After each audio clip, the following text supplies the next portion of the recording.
Hey everybody, DJ Porkchop coming to you live from the shop tonight on a Monday evening. I've had a lot of questions on Facebook Messenger about this cradle that I made. And I said I was, in one of my other videos, I said I was going to make a video on this cradle, but I haven't got around to it yet. I got my stimulator removed at trial, and I've been in sheer pain since, so I'm going to give it a shot tonight before the pain kicks back in too bad. But anyway, I'm going to splice in some material lists of what you need to get this accomplished and how this thing works. Yeah, it does pivot just like Larry Potterfield's on Midway USA. I opted not to build the plexiglass end or get a great big giant cap for the end down here. I chose not to. Your choice what you do with it. Let me stand up, get off my chair. So anyhow, you'll notice that the images I'm going to splice into this video call for a 2x4x8. I don't see the reason for using a full 8-foot 2x4. If you got some scraps laying around, this is 4 foot. Your main beam is 4 feet, as the schematics are going to show. These are 6 inches tall. So if you've got a 4-foot piece and a 12-inch piece, you're golden. Don't go out and buy an 8-foot stud. There's no point behind it. You don't need it. Unless you want to. That's your choice. What else here? The directions say to use wing nuts. Pardon my fancy camera work here. They say to use wing nuts, and I now know why. They make it real easy to adjust on the fly instead of using hex bleep. They make the yeah, here we go. Instead of using these hex nuts, and I doubled up my washer count too than what the instructions called for, as well as in here. I'll put a washer underneath there too. These make it real easy. These will adjust in and out. If you, here, let's just go ahead and do this real quick. Pull this loose. I'm going to loosen this up. And through the magic of camera work, I'm going to slide that back. Out goes the stock. By the way, that is a Weatherby reject. So it's not supposed to be used for an actual gun. It probably could be for a 10-22. It's got a knot down here, and I had a little split up. Well, you can see it's right there. Nice little split. I wouldn't use it for nothing major. So anyway, that's that. That's how those work. You can see there.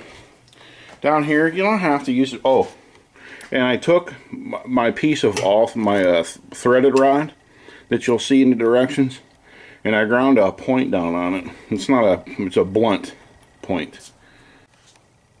One thing I wanted you guys to notice is down here, there's no holes drilled in. Those are just old nail holes. This was scrap. Like I say, there's no point in buying this if you got scrap. There's 2 holes right here. I'll explain why here in a minute. There's two more here, another one right here. This one right here, you can move it from hole to hole to hole. What this has is, in the diagram you'll see there's a dowel rod sticking down in here, and then your bolt that goes from here all the way through, and you can move it. You can also adjust the length right here for whatever type of stock you're working on. If you have a shotgun stock, take this end. I would lose this with the shotgun stock. Maybe your choice, depending on how you want to do it. I stuff a foam in there, like the foam, real thin foam or just something. Stuff it in there.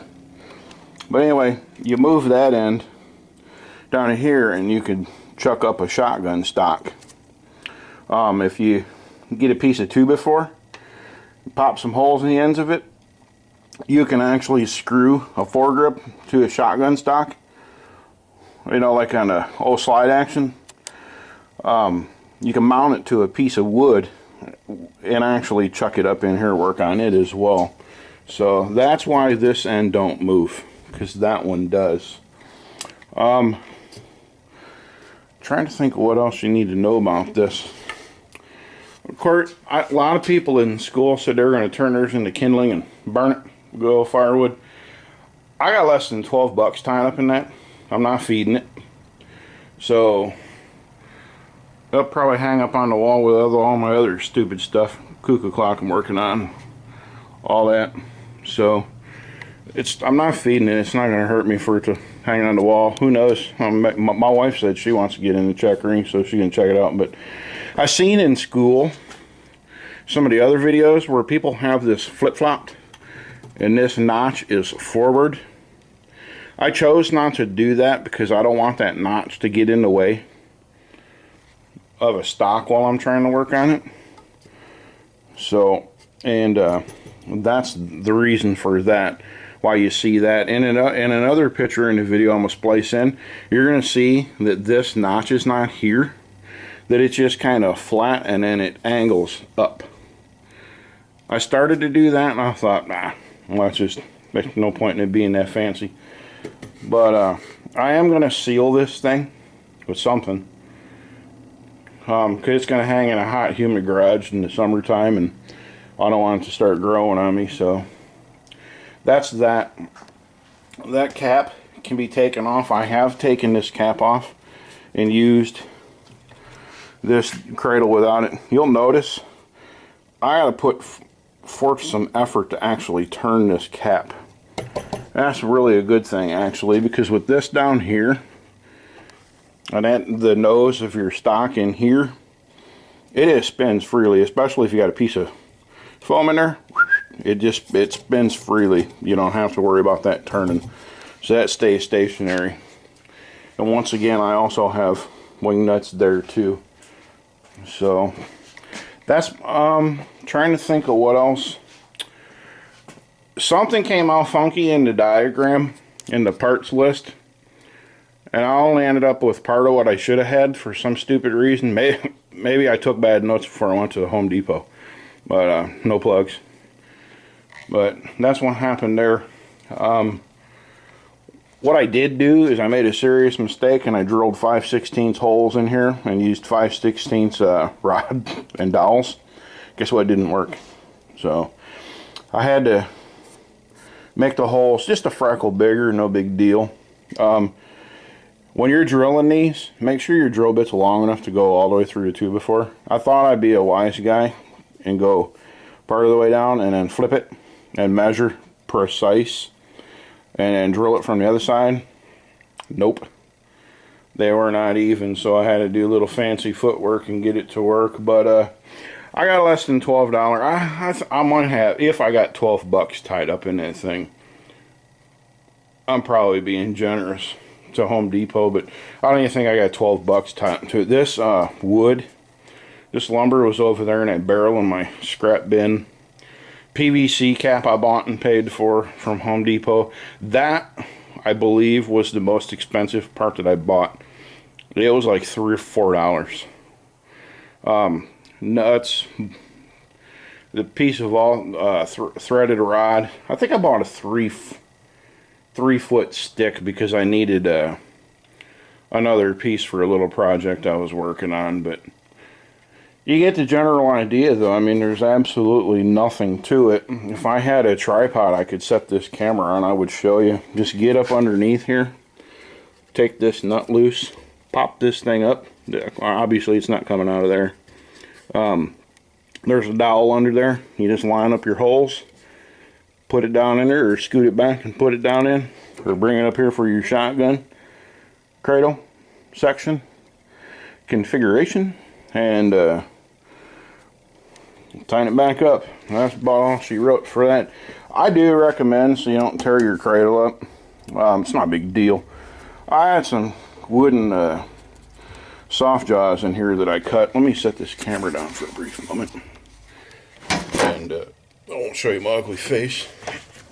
You've seen it before, so not important tonight. So let me set this down here out of the way without breaking busting the screen of my phone. My wife will hang me.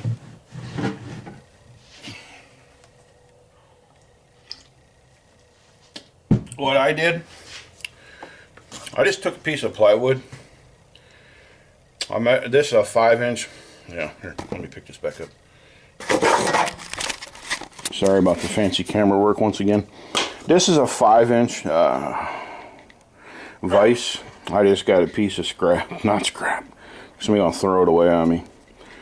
I measured how far down it is, but I got a little carried away and I cut a little too deep. But you see how that just fits right on there. Because I don't want to tear up my cradle. I usually will put a shop rag or two under them red rags I got behind my stock over there. I'll put them in there too, but that's about all there is to that. There's this side of it, and I mean, it's obviously there's nothing different than the other side I showed you. There's a threaded rod sticking out. So, once again, that's about all there is to it. I'll go ahead and get this video put together, and I'll splice in some images. I cannot include the entire ebook where I got this from. That's kind of like copyright infringement. So in order to avoid doing that, I don't want to get myself in trouble. I'll just upload a couple images for you and a parts list. So that would be that. Once again, kind of just one of these, you know. I'm not getting fancy with it. So anyhow, and with that, I'm gonna go ahead and get myself up out of here. I don't think there's anything else that we needed to cover. No, I don't believe so. And with that, y'all take care of yourself. If there's any questions about this cradle, just let me know. It took me 1 shot of Crown, 2 beers, and an hour to put that together, and it only took me an hour because I stopped to drink 2 beers and a shot of Crown while I was at it too. So with that, have yourself a mighty fine one, folks. We will catch up with you later, and as always, when I mentioned drinking, drink responsibly. Don't do it while you're working on guns. Take care.